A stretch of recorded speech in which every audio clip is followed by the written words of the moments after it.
أعوذ بالله من الشيطان الرجيم بسم الله الرحمن الرحيم الحمد لله رب العالمين الرحمن الرحيم مالك يوم الدين إياك نعبد وإياك نستعين اهدنا الصراط المستقيم صراط الذين أنعمت عليهم غير المغضوب عليهم ولا الضالين.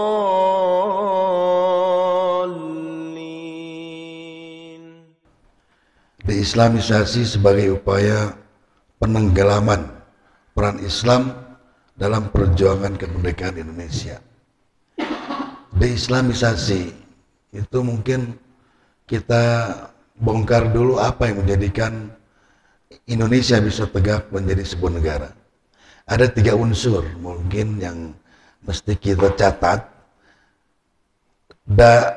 Malaysia, Singapura, Filipina, Thailand itu sama dengan kita rumpun negara Melayu yang budayanya bahasanya sama, tetapi lebih sulit lagi ketika kita mencari apa sih budaya Indonesia itu di mana gitu. Kita lebih sulit lagi menemukan itu karena yang sudah kita ketahui bersama, Indonesia terdiri dari kurang lebih puluhan ribu suku bahasa, seperti yang saya bahas pada bulan yang lalu. Nah, intinya adalah yang bisa menyatukan kita menjadi sebuah negara ini, satu, kesamaan Timimiti Sumatera sampai Papua itu sebetulnya terpisah, bukan Indonesia. Mereka punya suku sendiri, punya budaya sendiri, tapi bisa jadi hiji ngarana Indonesia karena satu, ada kesamaan kita dijajah oleh Belanda. Di Sumatera ada berapa banyak kerajaan, di Sulawesi ada berapa banyak kerajaan, itu semua bukan Indonesia kan dulunya. Nah, bisa jadi Indonesia itu kahiji gara-gara ada kesamaan dijajah oleh Belanda, oleh Portugis, oleh Inggris, Spanyol yang pernah singgah di negeri ini. Satu itu. Yang kedua, adanya kesamaan tadi bahasa Melayu. Tapi kalau budaya kan tidak sama. Orang Papua tidak ngaku wayang golek budaya mana ini namual. Anggrek budaya Papua. Orangnya mau pakai keteka gitu kan. Nah, orang lain orang Papua. Tapi semua itu bisa ditepis karena kesamaan bahasa. Dan yang ketiga, adanya kesamaan agama. Kurang lebih 95% ketika Belanda dan Portugis asup ke Indonesia, agamanya Islam. Buktinya, banyak buktinya. Nah, mari kita lihat kenapa kok jadi Hindu-Buddha. Ini terjadi deislamisasi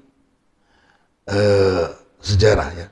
Yang pertama, kalau kita mungkin 76 tahun itu di jalmi mah udah lalu dapat bonus ya dari Allah.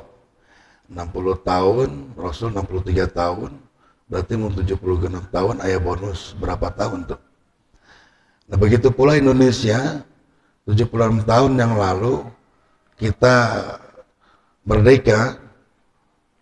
Tapi mungkin ada beberapa perjalanan dari kemerdekaan itu yang sempat kita tidak ketahui siapa yang menjadikan Indonesia merdeka dan besar. Kita pun mungkin tidak tahu ada seorang kiai besar, namanya Kiai Haji Abdullah bin Nuh, pembina Majelis Al-Ghazali dari Bogor, Jawa Barat. Dia selain sebagai ulama besar, selain sebagai kiai yang tentunya pasti sudah tidak usah diragukan lagi tentang penguasaan kitab kuningnya. Tapi yang lebih hebat juga, ini yang mesti kita garis bawahi, Kiai Abdullah bin Nuh ini adalah seorang pelaku sejarah dan juga seorang sejarawan. Kita akan tahu banyak tentang deislamisasi yang dilakukan oleh Portugis dan Belanda kepada Islam. Yang pertama lah di antara saya sering ungkapkan bahwa Indonesia Islam masuk ke Indonesia itu pada abad ke-7. Dalam buku-buku sejarah nasional abad ke-13. Abad ke-7 itu bertepatan atau sama dengan kalau hitungan Hijriah dengan tahun ke-1 Hijriah. Artinya mulai Islam hijrah, baru 1 tahun Islam hijrah di mana? Di Mekah ke Madinah, sudah masuk Islam ke Indonesia. Ini perlu dijadikan sebuah catatan penting, karena dari awal sinilah terjadinya perubahan sejarah. Namun orang tak hafal Islam masuk ke Indonesia abad ke-7, ya akhirnya nantinya pun berbeda dalam memahami Islam di Indonesia. Justru sebaliknya, yang masuk ke Indonesia pada abad 13 Masehi itu adalah Hindu-Buddha.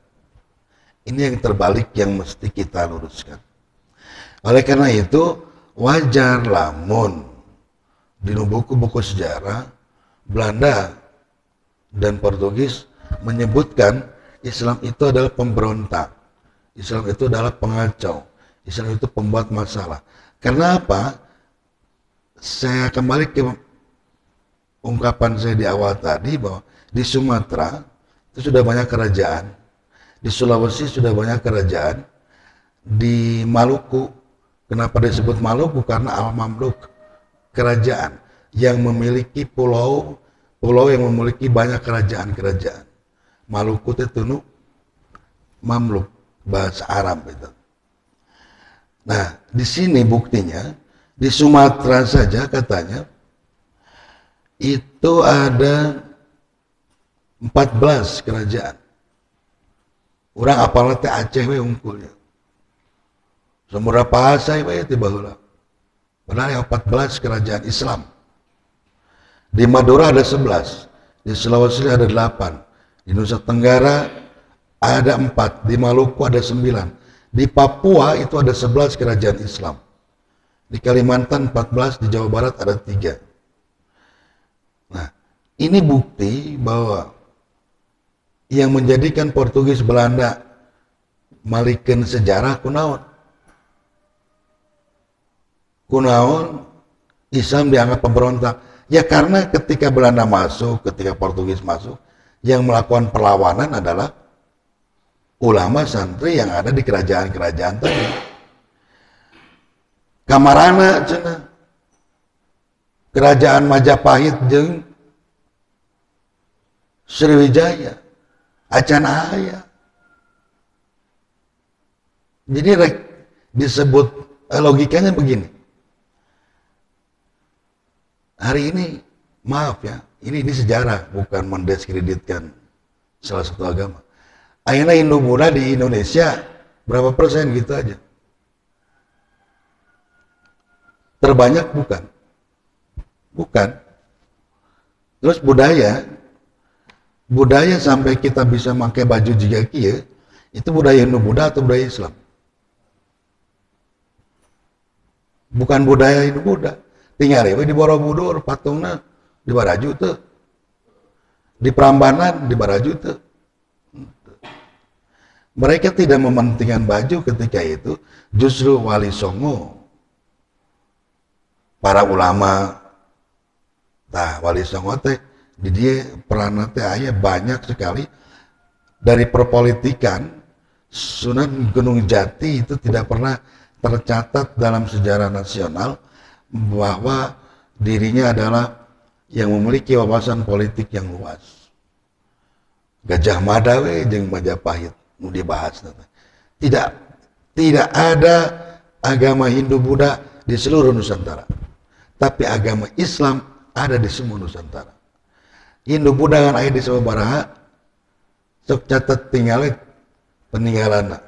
Di mana saja yang ada candi. Kebanyakan di mana? Di Jawa. Bahkan budayawan yang terkenal Babeh Ridwan Saidi mengatakan Majapahit itu bohong. Gajah Mada mah di mana? Itu hanya kerajaan kecil yang ada di daerah mana, Cing? Majapahit. Di Jawa nanti di mana? Itu kerajaan kecil anu teu boga nanaon. Jadi gedena kusaha ya sama. Babeh Ridwan Saidi seorang budayawan yang terkenal pun bersepakat bahwa Majapahit itu bukan kerajaan yang menguasai Nusantara. Tidak ada ceritanya itu. Bohong sekali, isapan jempol saja. Itu adalah sebuah deislamisasi, ingin menenggelamkan peran Islam dalam persoalan-persoalan perjuangan kemerdekaan Indonesia. Nah di sini saya kurang lebih ada 17 catatan yang saya tulis. Di antaranya tadi merontek Islam masuk ke Indonesia pada abad ke-7. Yang kedua Hindu Buddha. Maka ada istilah oleh orang Belanda, katanya istilahnya itu Santi Insurrection. Santi Insurrection itu perlawanan kaum santri. Kalimat perlawanan itu negatif atau positif? Negatif. Di mana lagi disebut nanti itu pemberontak. Nah itu tahun 1511 Portugis masuk ke Indonesia, Belanda tahun 1619 sudah ada buktina naon, buktina perlawanan Minantuna Sunan Gunung Jati atau Raden Syarif Hidayatullah sama menantuna teh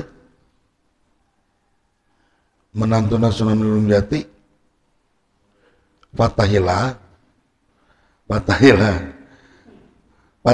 itu adalah minantuna Sunan Gunung Jati.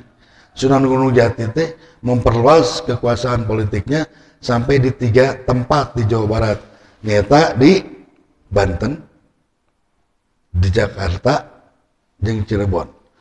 Nah, bukti nyata ada kerajaan Islam ketika Portugis asup ke Sunda Kelapa, anu ngarebut deui teh nyaeta Fatahillah, maka muncullah nama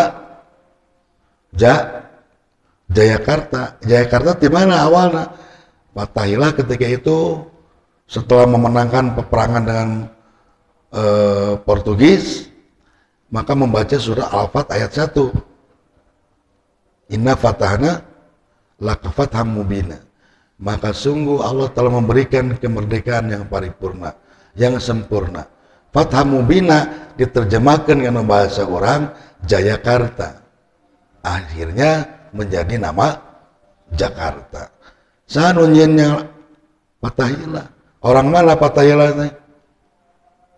Orang asli Indonesia. Agama naon? Islam. Tapi tidak hanya sebatas pergantian nama. 400 tahun kemudian, itu kan tahun 1511. 400 tahun kemudian nama Jakarta jadi nama ibu kota Indonesia. Artinya betapa mengakar, betapa sangat besar sekali peran serta Islam dalam kemerdekaan ini. Ini juga yang penting mesti kita catat. 20 Mei 1908 itu adalah hari lahirnya kebangkitan nasional. Saha nu mawana teh? Dr. Sutomo. Itu yang tercatat dalam buku nasional ya. 20 Mei 1908 kita kenal sebagai Hari Kebangkitan Nasional yang diprakarsai oleh Dr. Sutomo. Dan ini diyakini sebagai hari kebangkitan Indonesia. Padahal sampai Kongres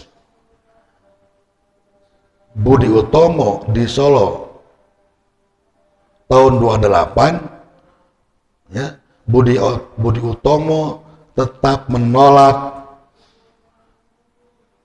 akan cita-cita para founding father Indonesia menyatukan Indonesia. Gak bisa salah. Sekali lagi, Budi Utomo teh cenah dianggap pembangkit atau pemicu kebangkitan nasional di Indonesia. Hari lahirnya matak dijadikan hari kebangkitan nasional. Sementara Dr. Sutomonya sendiri itu adalah dia seorang ningrat, nu disakolahkeun ku Belanda, di 5 tahun sekolah SD, 2 tahun sekolah di Stovia jadi doktor, dan dia satu-satunya yang dianggap sebagai pembangkit kebangkitan Indonesia justru mengkhianat, ngomong mong Indonesia ngahiji sabab manena masih kene hayang merjuangkan Jawanisme. Jadi bohong satu kuduna jauh-jauh hari sebelum Dr. Sutomo itu muncul, Hos Cokro Aminoto dengan syarikat Islamnya sudah berdiri sebagai pembangkit kebangkitan nasional. Tahun sabaraha syarikat Islam berdiri tahun berapa? Nah, ini bukti ya. Dan yang paling parah, selain menghina kepada semua, kepada Kiai Haji Wahid Hasyim, kepada Kiai Haji Agus Salim, menghina Rasulullah SAW juga, Dr. Sutomo itu. Bisa dibaca nanti dalam buku karyanya Kiai Haji Profesor Kiai Haji Ahmad Mansur Negara. Itu jelas sekali bahwa Sutomo itu diangkatnya ku Belanda, jadi jin Belanda. Begitu pula Hari Pendidikan Nasional tanggal 2 Mei 1922 atau tanggal lahirnya Ki Hajar Dewantara, yang sebetulnya Ki Hajar Dewantara itu adalah pemimpin perkumpulan kebatinan Selasa Kliwonan di Jawa, justru dianggap sebagai perintis taman siswa. Bener nyen taman siswa, tapi awalnya itu bukan untuk mendidik anak-anak Indonesia menjadi seorang yang cerdas, tapi justru justru Ki Hajar Dewantara menularkan ajaran-ajaran kebatinan yang bertolak belakang dengan Islam. Pantasnya yang menjadi Hari Pendidikan Nasional adalah lahirna Ki Haji Ahmad Dahlan. Ahmad Dahlan mah tahun sabaraha nyeun sakola. Muhammadiyah itu lahirnya tahun berapa? 1912. Sudah ada itu. Ahmad Dahlan sudah mendirikan sekolah-sekolah di surau-surau dasarwa atau kayak taman siswa kayak lain juga ayeuna. Gitu ya. Yang paling kentara itu diantaranya seperti tadi. Dan yang mesti kita catat juga kepada para generasi hari ini, generasi setelah anak-anak kita, mereka tidak tahu, bahkan mereka tidak kenal siapa pendiri Indonesia. Padahal pendiri Indonesia yang membuat ideologi Pancasila dan Undang-Undang Dasar 45 adalah Kiai, yaitu Kiai Haji Wahid Hasyim. Siapa? Dari Nahdlatul Ulama. Sahana Gus Dur, Ramana Eyangna, kakeknya. terus Ki Bagus Hadi Kusumo dari Muhammadiyah, dan juga Mr. Kasman Singodin Mejo dari Muhammadiyah juga. Kalau tidak ada 3 orang ini yang merumuskan Pancasila dan Undang-Undang Dasar 45, mau jadi Indonesia. Buktinya, kita lihat bukti yang nyata saja. Tidak mungkin yang pertama kali sila pertama itu ketuhanan yang Maha Esa. Namun lain orang-orang nu beragama anu nyieuna. Nu kadua dina pembukaan Undang-Undang Dasar 45. Tidak mungkin ada kalimat atas berkat rahmat Allah yang Maha Kuasa. Moal kalimat eta lamun nu nyieuna PKI. Justru PKI ketika itu menghalang-halangi kita untuk menjadi negara kesatuan Indonesia. Namun buktinya ketika Soekarno mau membacakan proklamasi di hari Jumat tanggal 7 Agustus yang bertepatan dengan 9 Ramadan, itu sempat diculik dulu ke Rengas Dengklok. Oleh siapa? Oleh Tan Malaka CS.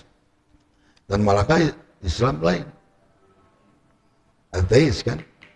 Walaupun berbagai buku menyanggah Tan Malaka bukan orang ateis, cuma baca-baca buku dan sekolah ke Tan Malaka itu lamanya di luar negeri, di Moskow, di Eropa, balik ke dia, ujung-ujung nyulik Soekarno gitu. Nah ini buktinya bahwa saat nunyin Indonesia teh, bahasa Indonesia tadi sudah dibahas.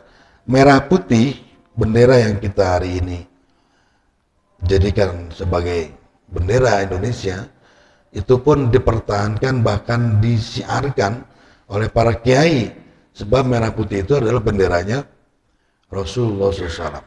Namun buktinya bisa dibuka dalam kitab Al-Fitan karya Imam Muslim, jilid 10 halaman 480.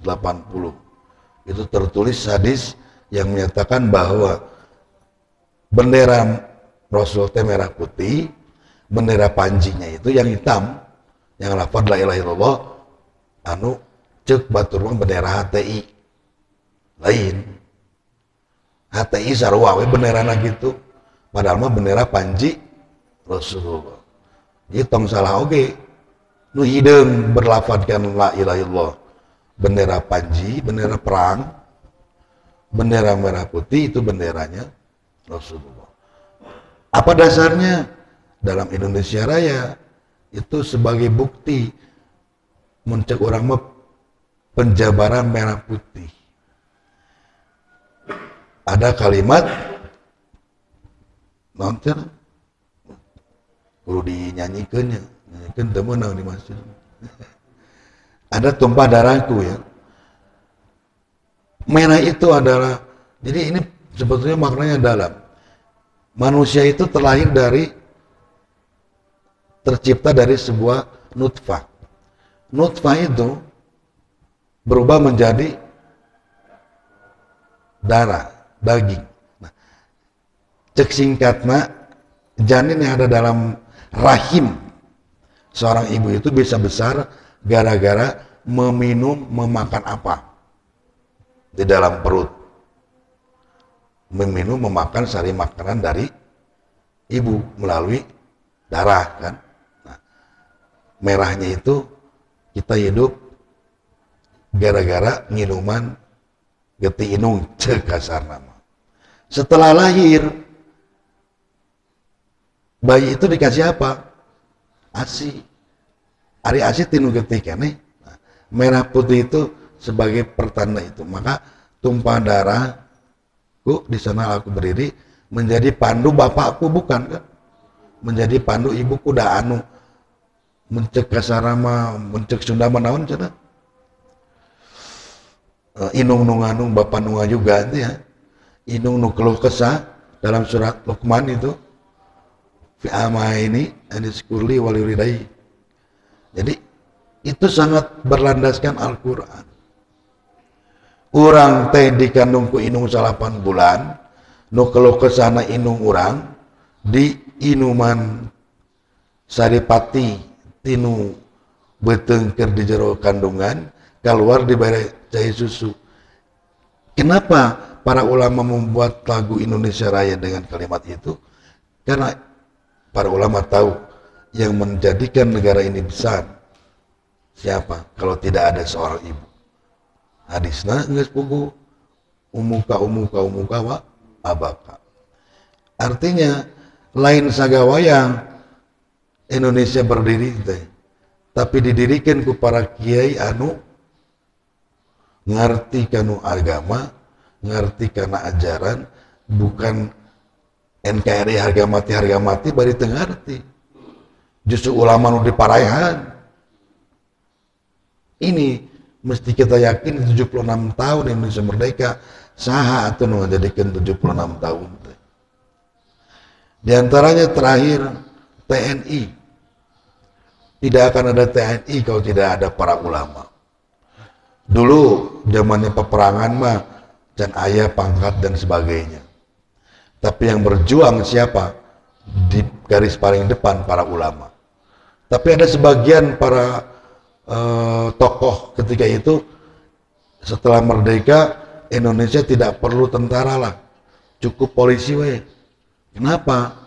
Karena tentara itu adalah buatan Jepang. Di antaranya peta ya, membela tanah air.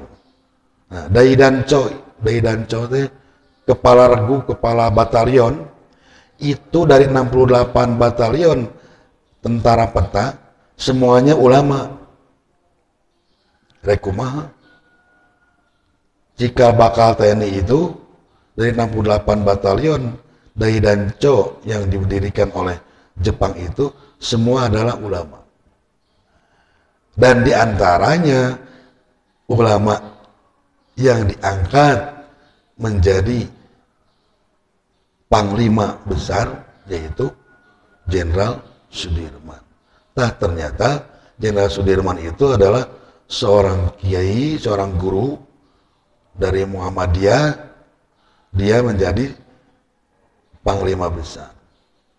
Dan banyak para hizbullah yang lain yang tergabung di partai-partai Islam, partai NU, partai Masyumi, itu sebagai founding father-nya Indonesia. Di antara bukti yang lain adalah moal aya NKRI deui, namun tidak ada Muhammad Nasir yang membuat sebuah mosi integral ketika separatis-separatis di daerah muncul. Banyak gejolak-gejolak ketika itu muncul Pak Nasir menghapus RIS menjadi NKRI. Ini sekilas dari berbagai peran Islam di Indonesia. Peran kemerdekaan Indonesia oleh ulama dan santri. Hanya ternyata kebanyakan tidak dimunculkan dalam sejarah. Niatna naon? Niatna lamun ayeuna Islam.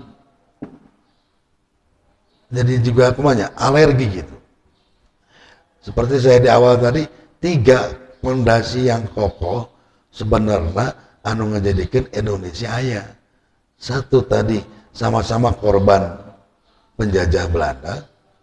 2 sama-sama berbahasa Melayu. Yang ketiga sama-sama beragama Islam.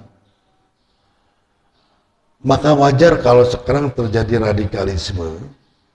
Karena apa? Jati diri orang Indonesia teh Islam disebut nenek moyangna Hindu Buddha. Ketika mereka mempelajari berbagai disiplin ilmu, berbagai literatur referensi dibaca, nah hanya nenek moyang orang teh Hindu Buddha, tapi kan da orang maki ya gini Islam. Sejarah di nah sejarah nu bener na maki ya gini Islam. Maka muncul orang yang teu sabar mah membuat gerakan-gerakan hayang malikeun deui Indonesia juga baheula. Nah ini jangan salahkan, setidaknya ada peran serta kesalahan sejarah juga yang mengakibatkan orang muncul jadi radikal. Da gara-garana nu teu nyaho teu naon, Hindu Buddha jauh-jauh acan dianggap nenek moyang. Siapa nenek moyangku seorang pelaut itu? Gajah Mada? Bukan. Mahalaya seorang istri dari Sisingamangaraja. Sisingamangaraja teh orang Sumatera Utara, lain Kristen, orang Islam. Kerajaan lagi kerajaan Islam. Dia punya istri namanya Malahayati. Sebagai seorang pejuang, Sisingamangaraja gugur, dituluikan manana jadi pejuang. Siapa yang membunuh? Anu ngurilingan dunia teh cenah. Dia yang membunuh seorang Portugis di tangan pejuang perempuan yang sangat tangguh kuat. Itulah terbunuhnya Cornelis de Houtman, mati di tangannya. Nah ini bukti bahwa sanu berjuang. Cut Nyadin juga sama, seorang janda dari Teku Umar, berjuang memperjuangkan Islam. Banyak, lain R.A. Kartini lain. R.A. Kartini cuma sebatas tulisan tulis dari raja bangsawan ke Belanda, orang Belanda. Yang turun langsung ke lapangan itu adalah para pejuang-pejuang Islam. Dewi Sartika justru turun ke lapangan di Jawa Barat, tapi eleset dengan R.A. Kartini, eleh pamor, eleh tenar, itu mah loba ting, yana sponsorna. Dia orang-orang sponsor loba. Ini bukti yang tidak pernah diungkap dalam sejarah. Banyak sekali orang-orang pejuang putri, pejuang perempuan, wanita yang dari Islam yang tidak pernah diungkap. Justru ningrat pun diungkap. Anu pernah sama sekali. Bisa dibaca dalam berbagai buku, diantaranya buku Api Sejarah, buku Jas Mewah, jangan sekali-sekali melupakan sejarah dan dakwah karya Dr. Tiar Anwar Bahtiar. Itu bisa dibaca semuanya. Ini saya sarikan saja dari beberapa buku itu agar kita tahu dan membuka wawasan. Ame orang itu tadi bobolo wae gitu. Loba pisan kebohongan anu teu pernah kurang apal yen eta teh memutarbalikan. Satu lagi terakhir, batik. Batik itu sebetulnya peninggalan para wali songo. Tadi saya ungkapkan Hindu Buddha tidak pernah tidak pernah memikirkan baju. Datang wali songo membuat sebuah baju kain, dai polos ting merencananya, jadi jen batik dengan gambar daun yang miring, gambar burung dan sebagainya. Dan beberapa batik yang bertuliskan lafaz-lafaz Al-Quran.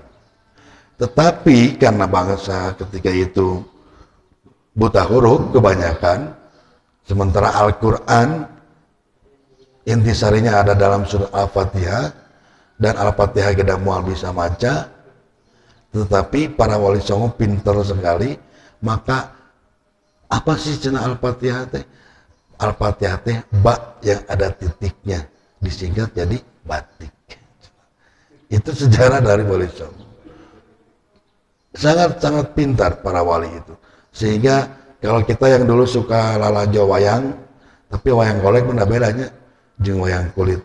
Karena wali songo kebanyakan di Jawa Timur. Di Jawa Timur wali teh aya 5, di Jawa Tengah 3, di Jawa Barat 1. Jagoan Jawa Barat mah 1. Sebab Islam asumnya di Jawa Barat. Dari barat gitu maksudnya. Dari barat ke timur. Jadi di Jawa Tengah dan Jawa Timur, karena dulu budaya wayang wayang kulit itu sangat disiasati oleh para wali songo. Kalau kita lihat layar wayang, di bawah hitam, di atas hitam, di tengah-tengah bodas kan kain. Itu membuktikan bahwa hitam yang di bawah itu masa kita dalam alam rahim yang kita tidak pernah tahu, gelap kehidupan kita tidak tahu jodoh kita, rezeki kita apa tidak tahu. Dan hitam yang di atas kita katanya itu adalah kita tidak tahu kita masuk neraka atau surga. Itu pun masih menjadi rahasia Allah. Di tengah-tengah bodas aya lampuan, lampu teh Al-Qur'an katanya gitu. Sangat-sangat dimodifikasi oleh orang Wali Songo. Itu keris, terus keris juga sama ya. Sudah pernah saya bahas keris, ujungnya sarungnya berlafadzkan Bismillah, ada gambar bulan sabit, dan berlian itu gambar bintang. Cek orang Sunda jeung Jawa karena Kartika Sasi. Kartika teh bulan, Sasi bintang. Anggap ya teh cenah tinu buku Sutasoma, Kertagama. Bahkan yang membuat buku membuat kitab suci budaya Indo teh anu emputan tular empu teh. Eueuh deui eta teh cek orang Indona ge lain deui salah. Ting sa anu nyeuna teh. Orang Indona ge teu percaya cenah kana kitabna. Emputan tular empu nu karitu teh tukang nyarinan eta we hungkul. Bedaug. Lain tukang nyen kitab. Itu kata orang Hindunya, bukan kata kita. Itu mungkin ibu bapak sekalian yang dirahmati oleh Allah, sedikit saja, banyak sekali yang masih belum terungkap, banyak sekali yang masih belum terkuak, tertimbun, bahkan sengaja ditimbun sejarah-sejarah tentang kejayaan Islam. Tidak ada istilah kejayaan keemasan masa Hindu-Buddha. Kejayaan keemasan itu hanya ada dalam kerajaan-kerajaan Islam. Bukti-buktinya ayat justru di Brunei, di Malaysia, di Filipina tentang kerajaan-kerajaan Islam Indonesia. Di Den Haag di Belanda malah ayat gitu kan, bukti kerajaan-kerajaan itu.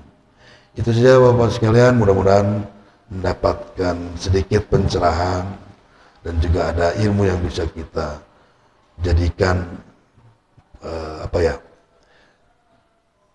flashback dan menjadikan langkah kita ke depan bisa lebih benar. Kalau kata Prof. Mansur Soya Negara itu, dia mengatakan ketika sejarawan mulai membisu, maka hilanglah kebenaran masa depan generasi bangsa. Artinya kita yang tahu, mari kita ungkapkan, bukan menjadi sebuah aib, bukan menjadi sebuah untuk dijadikan sebuah pertengkaran, tapi sejarah mah pahit ge wayahna kudu diungkapkeun. Begitu saja, terima kasih. Aku lu qouli hadza wa astaghfirullahaladzim. Assalamualaikum warahmatullahi wabarakatuh.